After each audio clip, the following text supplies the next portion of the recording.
áo mà sao có áo rồi? Hả? Sao có áo rồi? Có chứ. Hả? Có. Dư ra. Chưa.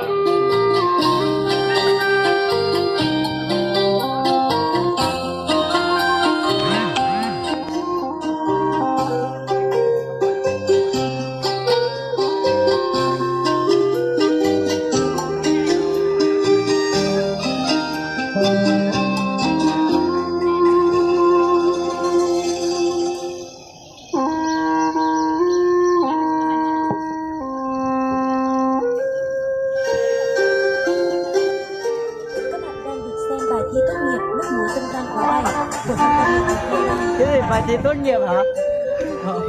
Bài nhà này không phải cái bài thi. Các bạn đang được xem bài thi tốt nghiệp lớp múa dân gian khóa 7 của trung tâm nghệ thuật Mơ Đăng.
Cho cá bò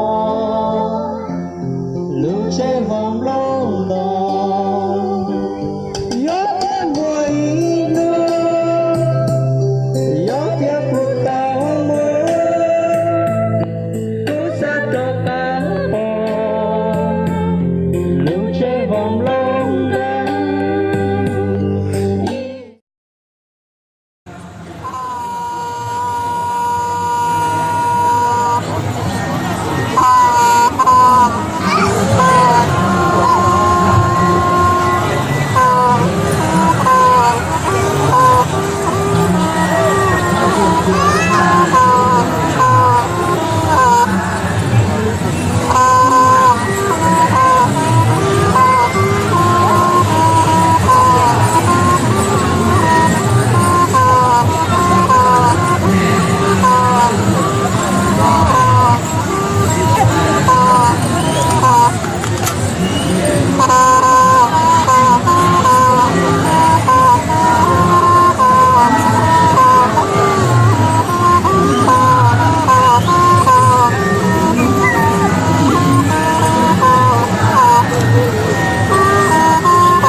Rồi.